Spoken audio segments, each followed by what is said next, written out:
February 14, 1942. Converse Laboratory Basement, Harvard University. The Chemical Breakthrough. A match flickered in the darkness as Professor Louis Fieser ignited a small sample of jellied gasoline.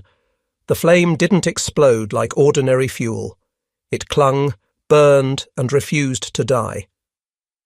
Aluminum naphthenate and aluminum palmitate, Fieser noted in his laboratory journal, creates a gel consistency similar to applesauce, then thickens to rubber.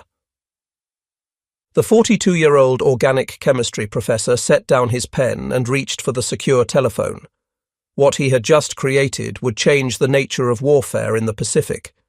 A weapon that could penetrate the deepest caves, breach the strongest bunkers, destroy what bombs could not touch. Professor Fieser had no idea that his Valentine's Day discovery would lead to the most devastating incendiary campaign in military history. The Pacific War had taught American forces a brutal lesson. Japanese defenders did not surrender. They dug in, fortified, and fought from positions that conventional weapons couldn't destroy. The volcanic islands of the Pacific offered perfect defensive terrain. Caves honeycombed through rock, concrete bunkers reinforced with coral, underground passages stretching for miles. Iwo Jima alone contained 11 miles of subterranean fortifications. Okinawa's defenders had turned ancient burial tombs into machine gun nests. Conventional bombs bounced off. Artillery shells barely scratched the surface. Something new was needed, something that could reach into the depths where Japanese soldiers waited. The answer came from an unlikely source. A Harvard chemistry professor who had been working on synthetic rubber when war broke out. A man who initially opposed developing poison gas, but swallowed his pride when his country called. Louis Frederick Fieser, born in Columbus, Ohio, on April 7, 1899, who had spent years synthesizing vitamin K and studying blood coagulation, was about to become the father of modern incendiary warfare. The first field test occurred on July 4, 1942, not in some remote military facility, but on Harvard's soccer field between the business school and the stadium. Fieser placed 45 pounds of his new compound into a shallow pool of water. Cambridge Fire Department stood by nervously. Tennis players on nearby courts had no idea what was about to happen. The white phosphorus igniter triggered the napalm. Flaming globs of gel erupted into the air, splashing into the water where they continued burning.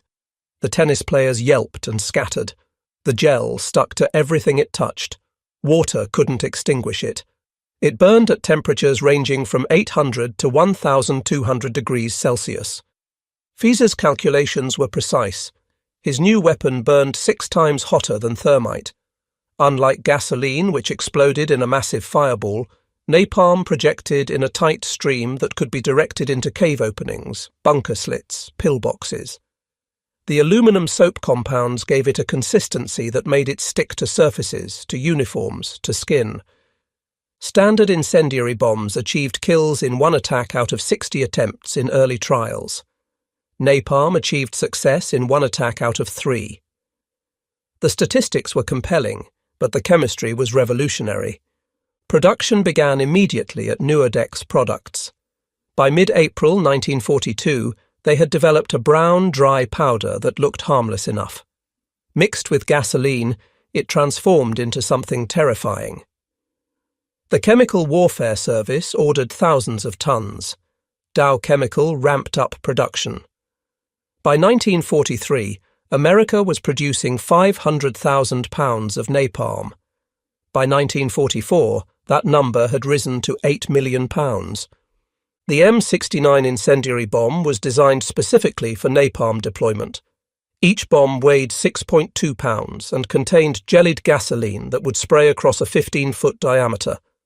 38 M69s were packed into an E-46 cluster bomb. When dropped from altitude, the cluster would open at 2,000 feet, scattering the individual bombs across a target zone.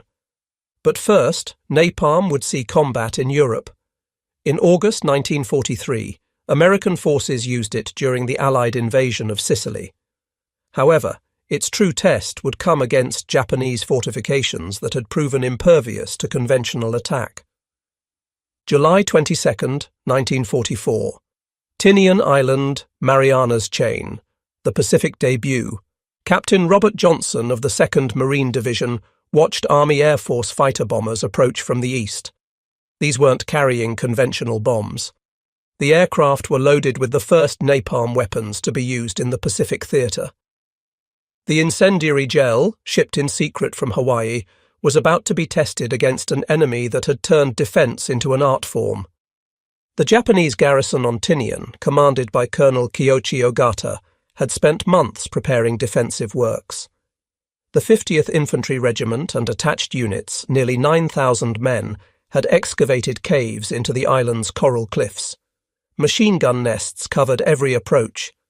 Artillery was hidden in reverse slope positions immune to naval bombardment. When the first napalm bombs fell on Tinian, Marines watching from Saipan, just 6 miles away, witnessed something unprecedented.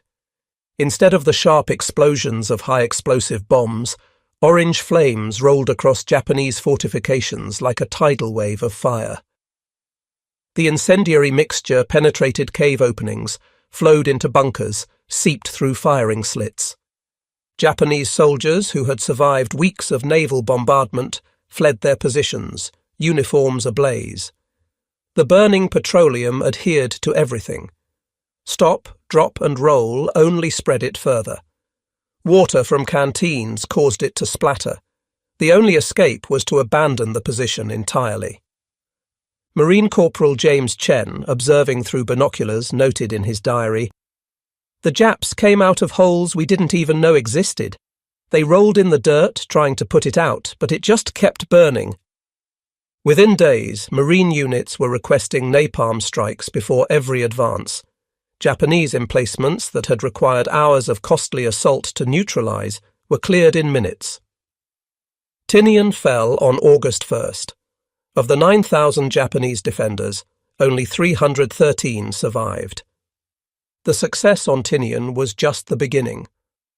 On Saipan, Marine flame tank operators had discovered that portable flamethrowers achieved similar effects at close range. The M2 flamethrower could project thickened fuel up to 40 yards, but the operators, carrying 70 pounds of fuel on their backs, had a casualty rate exceeding 90% once they revealed their position. The solution came from Navy Seabees, who modified Sherman tanks with CBH-1 flamethrowers. These Zippo tanks, as Marines called them, could project liquid fire up to 150 yards while providing armour protection for the operators. 8 such tanks landed on Iwo Jima on February 19, 1945. What happened next would demonstrate napalm's terrifying effectiveness against the most fortified positions in the Pacific. February 23, 1945. Iwo Jima, the volcanic inferno. Corporal Herschel Woody Williams crept toward a Japanese pillbox, dragging his M2 flamethrower through volcanic ash. His unit had been stopped by interlocking fields of fire from concrete emplacements. Artillery hadn't worked. Naval gunfire had failed. Conventional assault meant suicide. Williams could see the barrel of a Japanese Type 92 machine gun protruding from a firing slit. Bullets sparked off the steel tanks on his back, 20 yards, 15 yards. At 10 yards, he triggered the igniter. A stream of thickened fuel shot through the slit. The bunker became a furnace. Temperatures inside exceeded those of a crematorium in seconds. The concrete itself began to crack from thermal shock. Steel reinforcement bars warped and bent. The machine gun's barrel turned cherry red, then white, then melted. No one inside could have survived more than seconds. Williams crawled to the next position, an underground complex connected by passages. He noticed a ventilation shaft, barely 6 inches wide. The flamethrower nozzle fit perfectly. One trigger pull sent flaming gel flowing through the entire system. Japanese soldiers emerged from hidden exits 50 yards away, their bodies wreathed in flames that couldn't be extinguished. In 4 hours, Williams neutralized 7 major fortifications. Positions that had stopped an entire Marine regiment were cleared by one man with a flamethrower. He would receive the Medal of Honor for his actions, but the real hero was the weapon he carried. Lieutenant General Tadamichi Kuribayashi, the Japanese commander on Iwo Jima, had spent a year turning the island into a fortress. His defensive doctrine was simple: make the Americans pay for every yard with blood. His 21,000 troops had excavated miles of passages through solid volcanic rock. They had stockpiled food, water, and ammunition for a months-long siege. Kuribayashi had studied American tactics, knew their reliance on superior firepower. He positioned his defences on reverse slopes where naval guns couldn't reach. He forbade suicidal banzai charges, ordering his men to fight from fortified positions until death. He believed he had created an impregnable defence.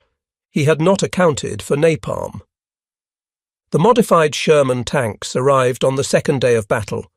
Captain Frank Caldwell of the 26th Marines watched the first Zippo tank advance on an underground fortress that had resisted 2 days of assault.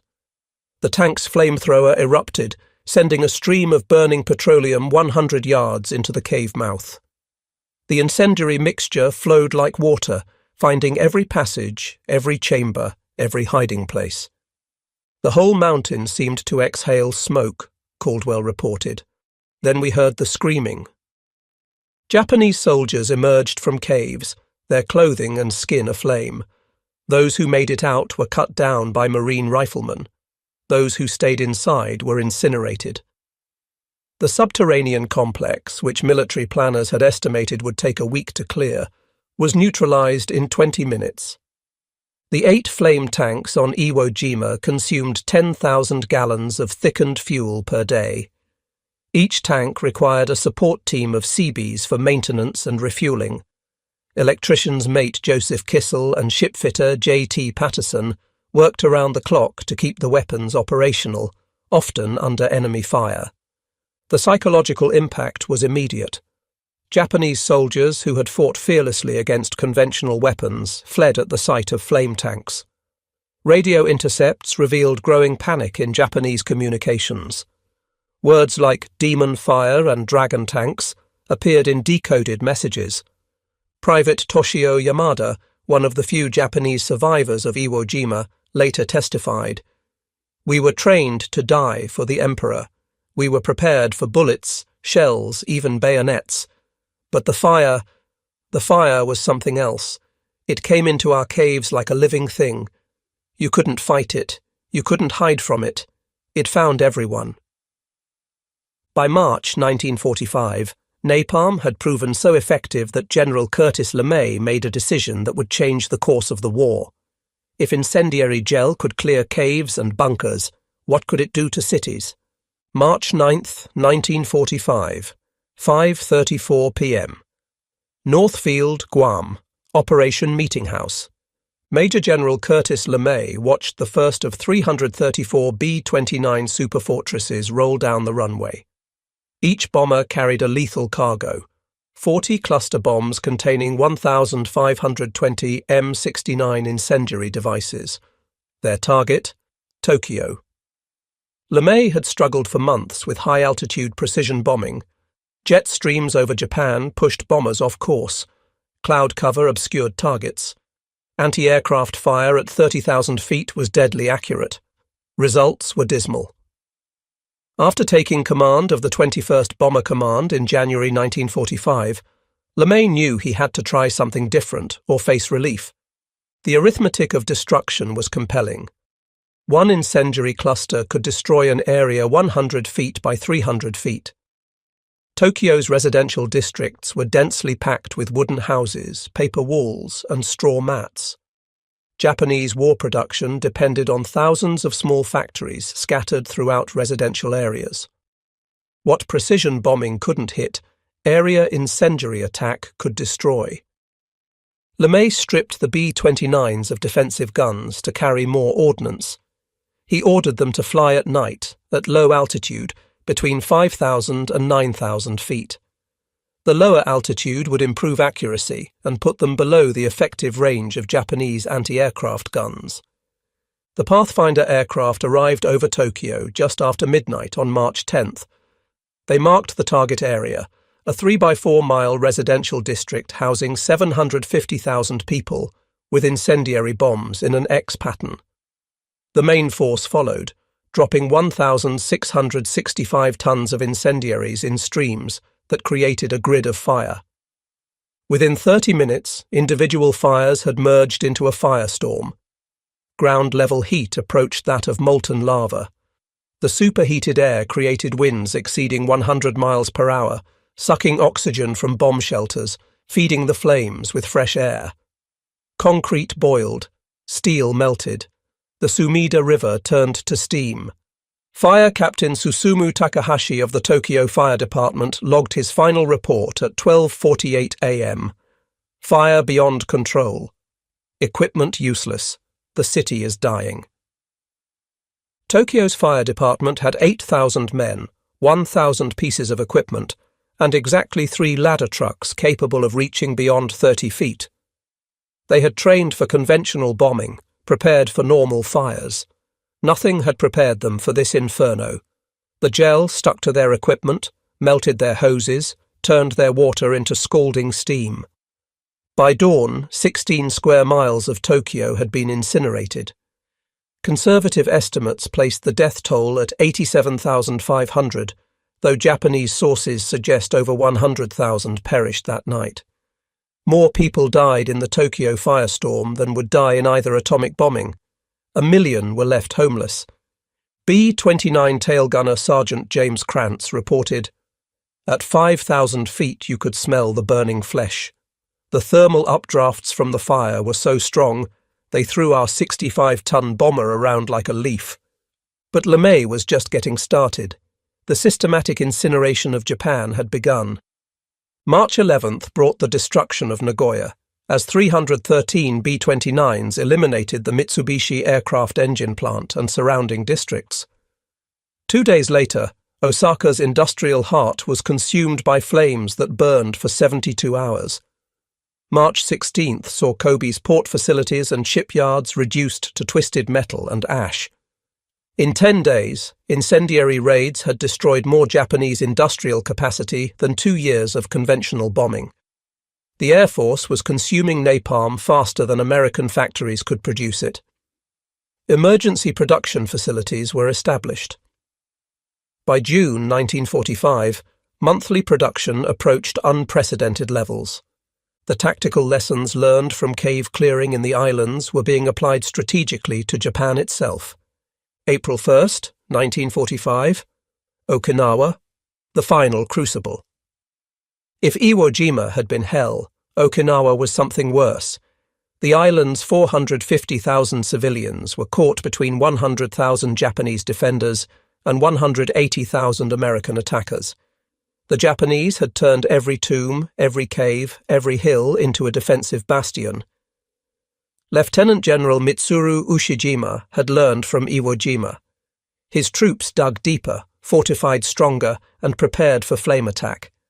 They installed water reservoirs in caves, created fire breaks in passages, and developed crude protective gear from wet cloth and mud. It proved futile. The 713th Tank Battalion had been entirely converted to flame tanks for Okinawa. 54 Sherman tanks equipped with Ronson flamethrowers, capable of projecting incendiary streams 60 to 80 yards.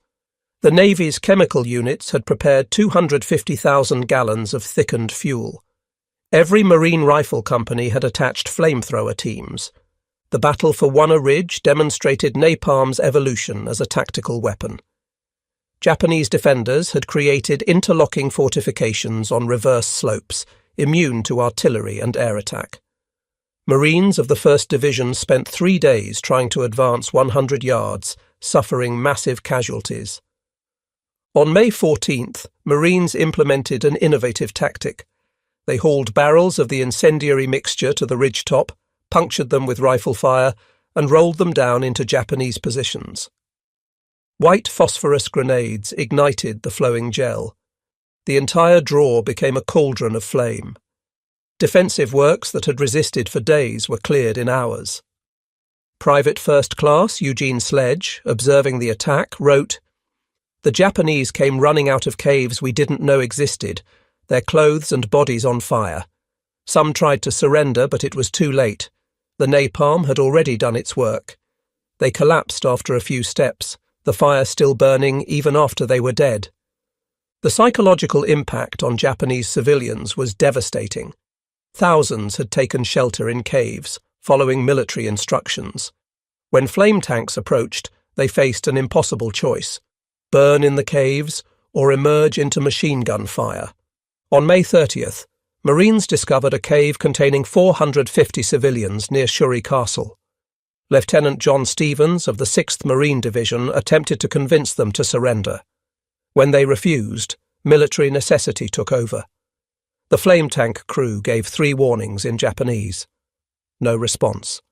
The flamethrower ignited, sending its deadly stream deep into the cave system. Stevens later testified, "We could hear them screaming for 5 minutes, then silence. When we finally entered, we found mostly women and children. The flames had consumed all the oxygen. Most had suffocated before the fire reached them. It was a mercy, I suppose." The Army Chemical Warfare Service documented every engagement. Flame tanks on Okinawa consumed 200,000 gallons of thickened petroleum.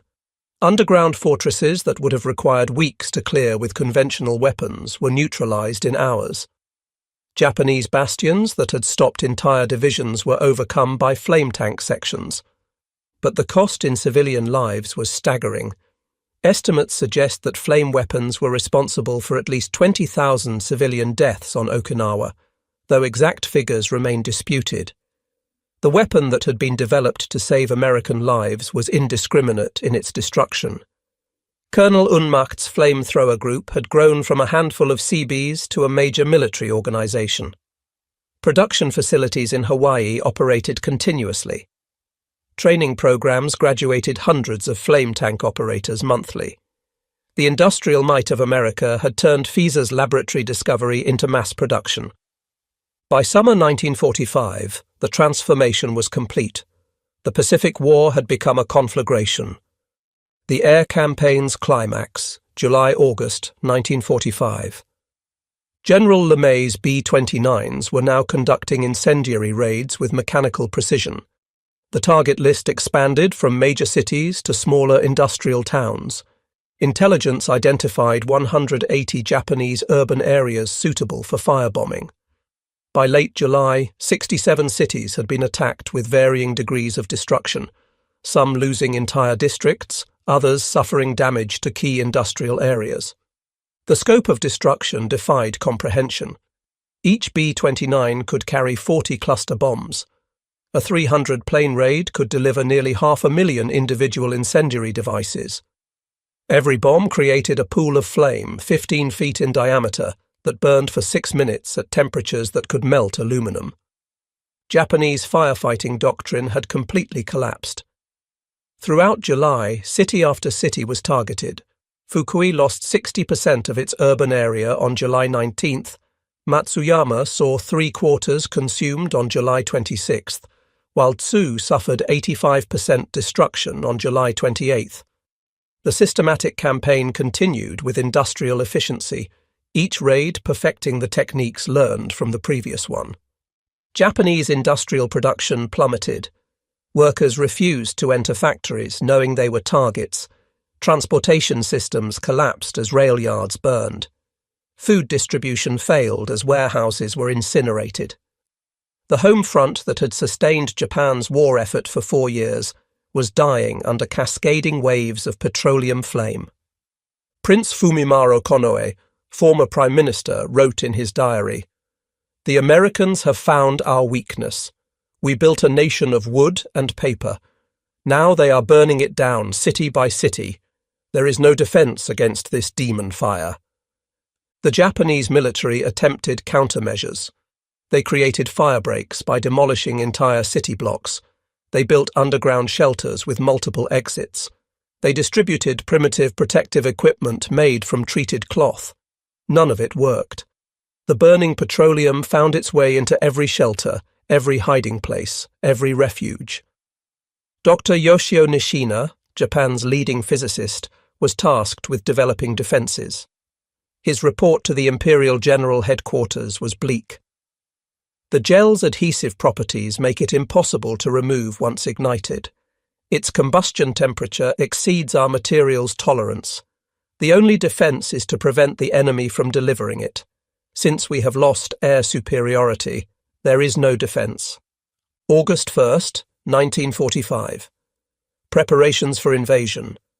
Operation Downfall, the invasion of Japan, was scheduled for November. Military planners studied the lessons of Iwo Jima and Okinawa.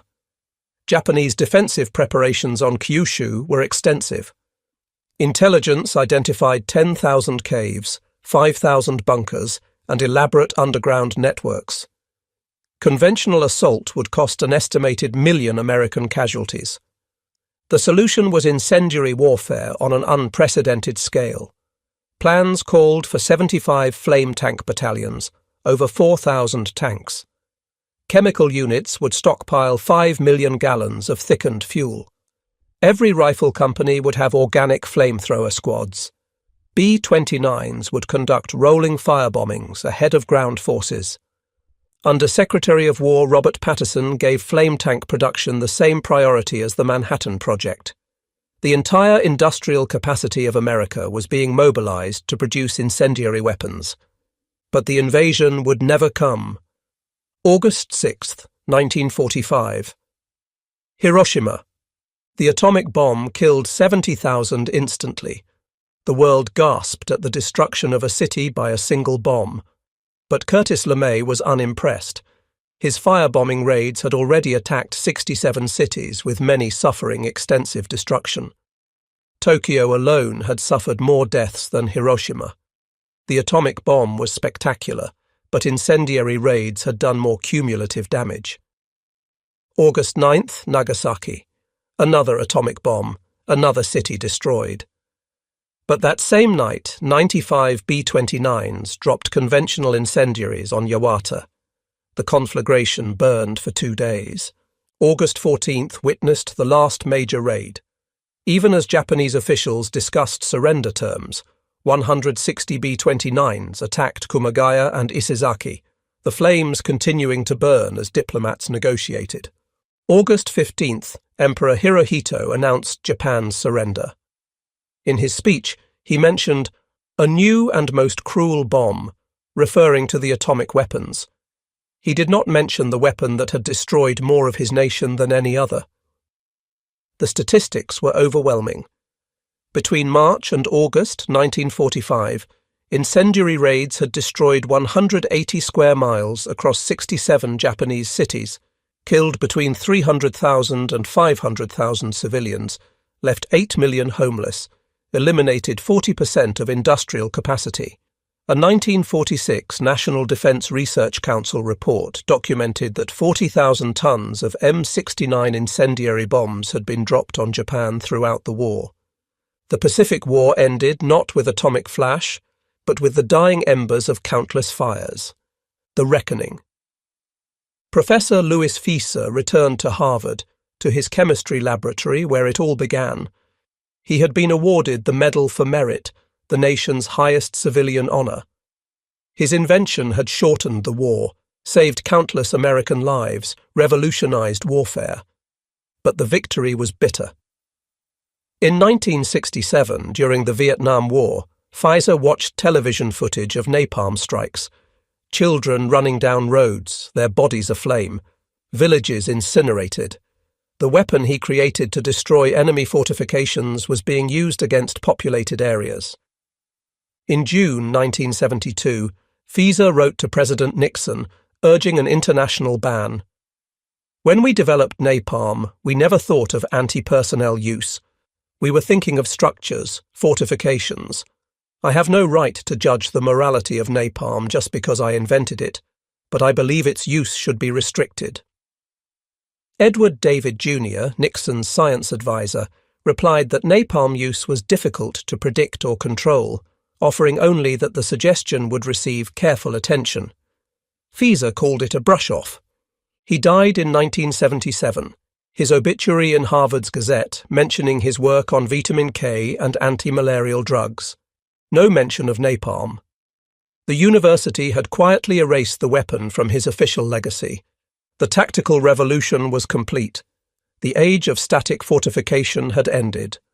No bunker was safe from flowing flames. No cave deep enough to escape the incendiary torrent.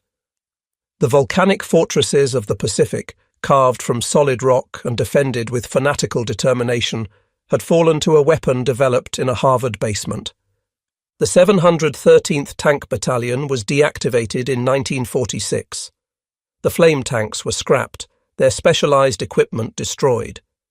The Seabees who had created them returned to civilian life. Colonel Unmacht's flamethrower group was disbanded, its records classified.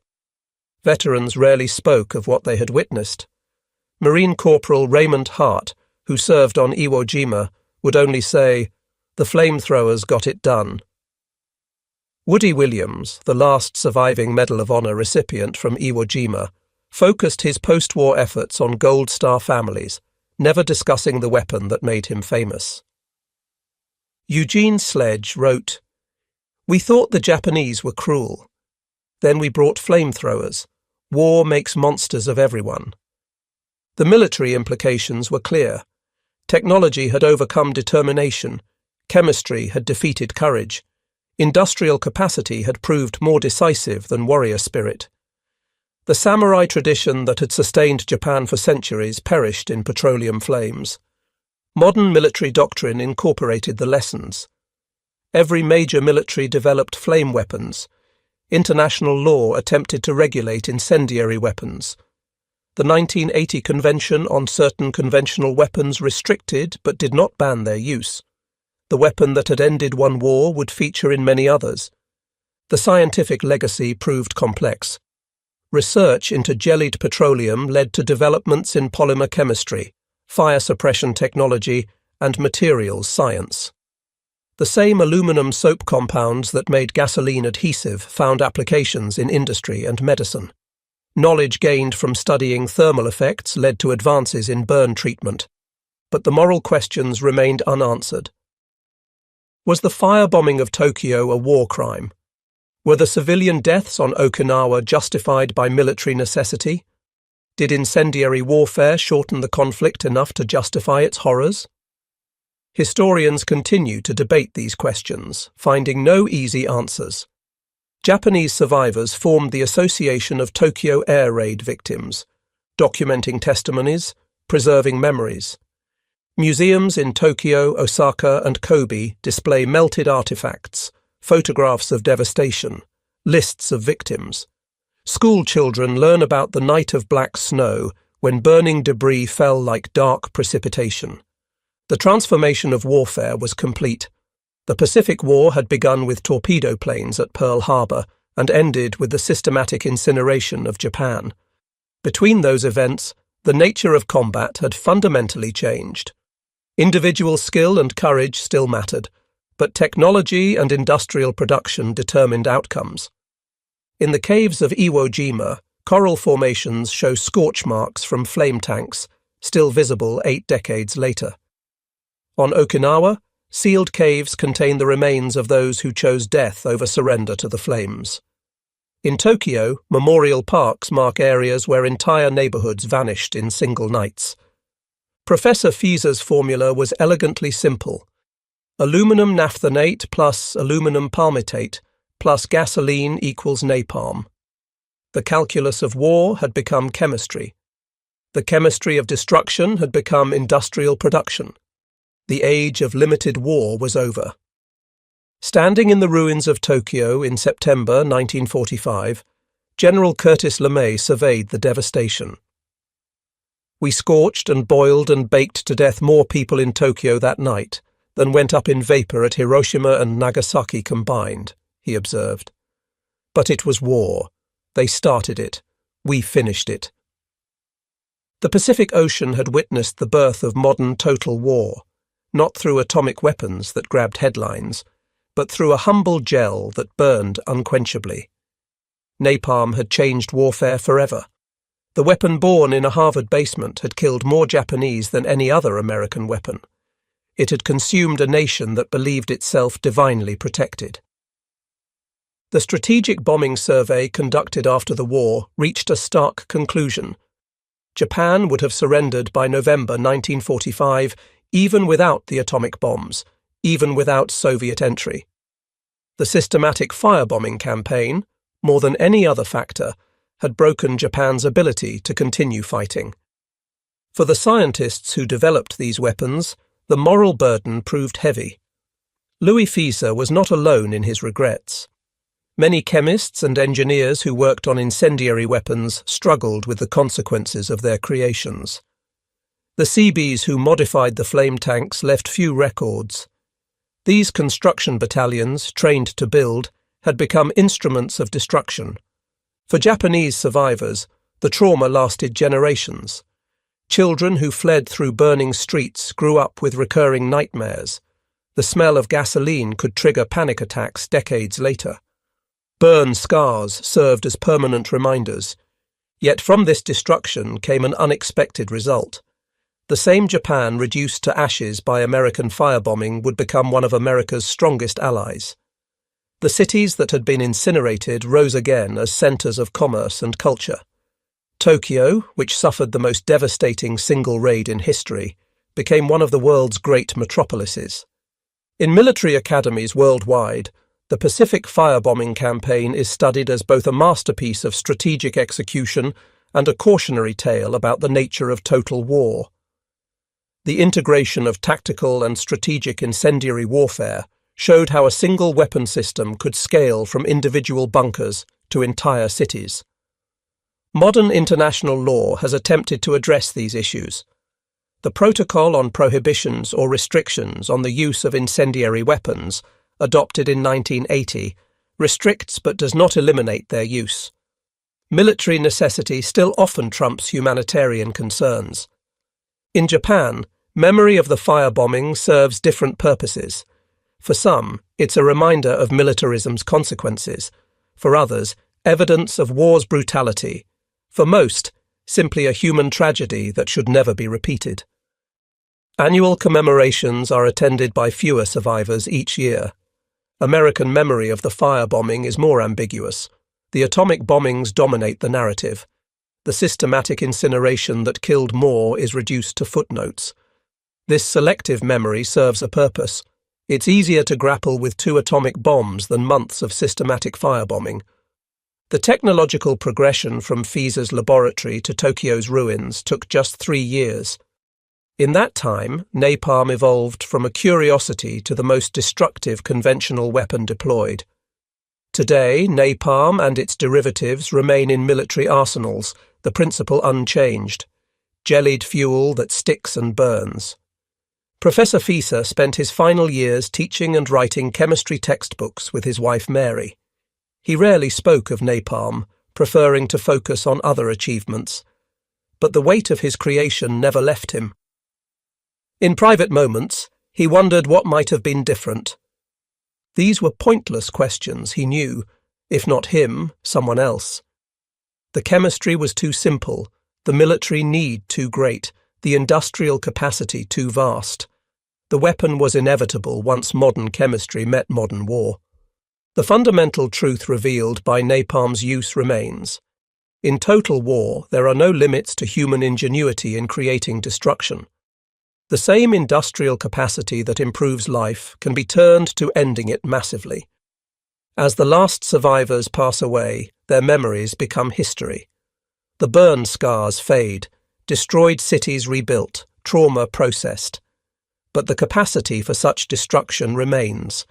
The war ended, the flames died. But the questions napalm raised burn on. The lesson was clear. In the age of total war, victory belonged to those who could produce the most terrible weapons and possessed the will to use them. Japan's defensive positions, carved from volcanic rock and defended with suicidal courage, had collapsed under American incendiary assault. The Fortress Pacific had burned, and from its ashes arose the modern world, forever changed by a weapon born in a university laboratory, tested on a soccer field, and deployed across an ocean of islands until it consumed an empire.